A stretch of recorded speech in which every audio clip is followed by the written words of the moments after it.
Hi guys, this is a video just on some thoughts on finalizing how we'll do the, the plinth of the wardrobe of the modules. This is my thoughts. Um, what I've got here is just a basic drawer cabinet with no plinth on it, and we just have a set up 16mm, and that plonks down in there. At the moment I can't see any way of fixing that module in, or leveling it even without a bit of hassle. You know, if you have to use packers, say if the floor is running out an inch from here to here, even a half inch, there's no way of leveling the cabinet with the front rail here. So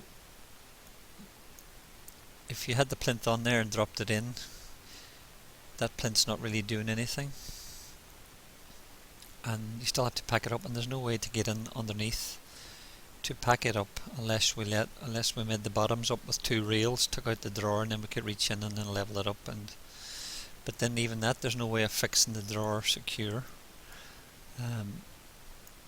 Even with the top, you know, even removing the top on here, you're dropping this into place, and if you try and fix it, well, there's a big void in here behind the 50mm, so you can't fix it to the sides.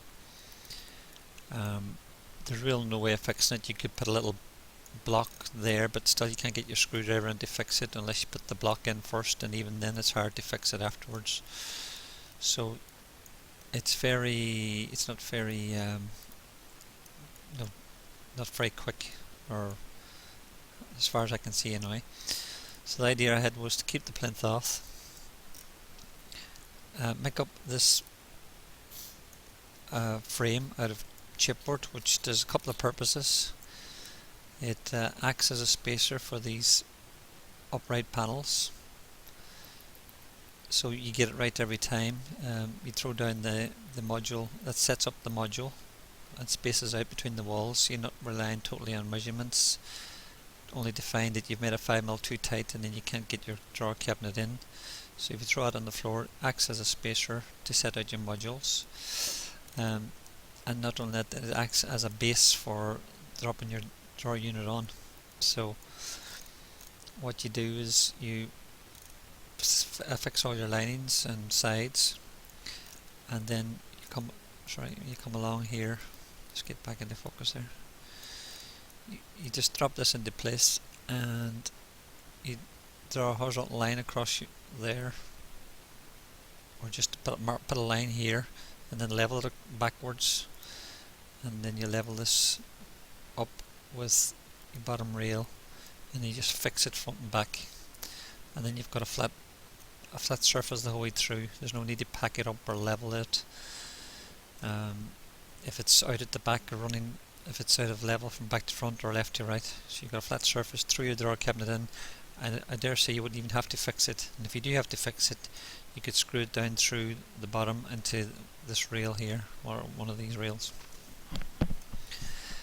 And basically you could send out those pieces of chipboard flat pack for them just to screw on site.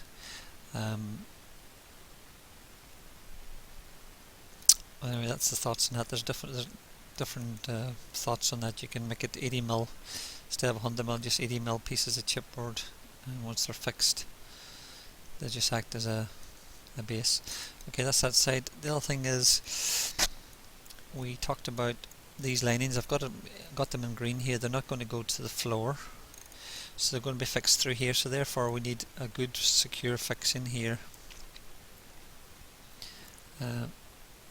So I don't know if it's going to be doweled or biscuited or camendelled.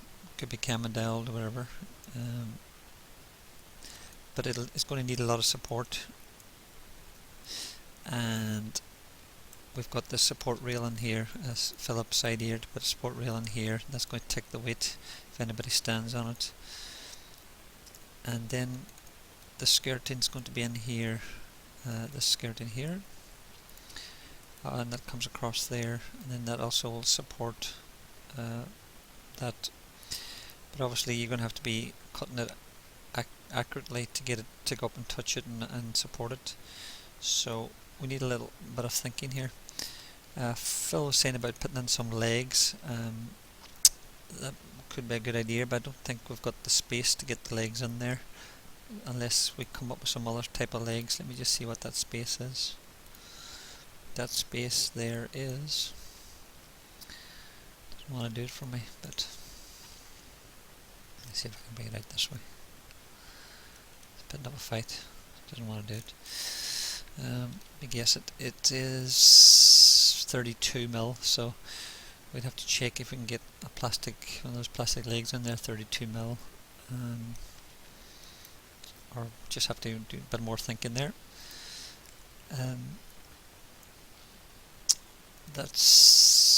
We could actually just have little packers for if you want a wee bit extra more support. You just could have this piece here put in as a, make up an L shape like that there, and that gets screwed up. That there back supporting panel gets screwed up onto this panel here, therefore you're getting a bit more support across like that, so you've got a thick rail, and also you've got something for this to butt against if you wanted to. So that's another thought. Just run that by you. So it's just a little piece, a strip of chipboard that's fixed to the back here, and then it's fixed in place to that bottom lining up through there. That's another option. The other thing we'll have to consider here is the ends. If we're coming to say this is the end of a run rather than the middle, this end gable here, I've got a couple of thoughts on that. It just depends what we decide to do. We can either have these 60 mil pieces run to the floor, and then your skirting butts up to it like that, and then you have your scribing panel. That's one option. And of course at the top too you can do the same thing if it's going to be shown. The other option is, and this is all to do with how you're going to sell it, let's hide that one. We could have, what I used to do is have a panel made up like this. These are cladding panels that go on the end, and you've got the 60 mil built into the panel. It's just double-sided sticky tape, a bit of chipboard stuck on. That's 60 mil wide, and then you edge it with the 38 mil edging. Was it 38 mil? 40 mil edging, and that just overlaps, so you get that big chunky look on the end, like that, and you've got a nice finished thick chunky end. So that's an option. The reason I'm mentioning that is if we were planning on doing the Jessie style wardrobes, then that would accommodate that. That would work nicely with that. Then the other reason too here, just look at the math on leaving the plinth off. This is a board that's 2.8, just a wee bit over, and 1200 wide. Not that that matters. I've worked on a 3-drawer, the sides of a cabinet being 3 drawers, roughly 480.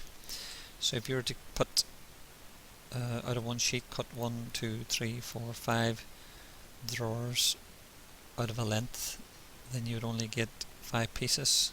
But leaving off the 100 mil plinth, you get 1, 2, 3, 4, 5, 6. You get 7 pieces, so you're getting 2 pieces more. That's just on the sides only. But if you scale that up, then the numbers are, you're working there 25% more, or you're getting on to 20% more at least, just on sides. So that's worth considering. And then you can use up scraps and anything for putting in here. So that brings us to the plinth. There's a couple of things. We always set our plinths out with Let me see if I can copy that. We didn't have this chunky plinth the way that we see in the stuff that we're doing at the moment. We basically just put a board on the floor. I'll just stick that on for you so you can see it. And that was a 38mm board, like that. So it's a chunky looking style, and that one on the floor like that. Obviously the grain not going that direction. Anyway, I don't need to change that, you just know what I'm talking about. So I'll rotate it anyway, so you get a better realization. And just set on the floor like that. And then that was great. And then the other way, we could just make up a plinth like this if you want it up off the ground. Again, it's just 3 pieces fixed to the base the way they are, and it just sets in 10mm from the side, 10mm from the front. And then if you ever get the bottoms damaged, if these run to the floor, they often get damaged at the bottom edges. But if these ever get damaged, you just have to replace the plinth. And then there's the issue of going against the wall where there's skirtings up to 4 inches high. You can always set the plinth, notch a bit off the plinth, and then butt it back to the wall, so you don't have to have an overhang on your top. So all the cabinets can be made up the same way around, rather having an overhang at the back. Now these are just some thoughts, nothing's concrete. If you've got any ideas, send them over to me.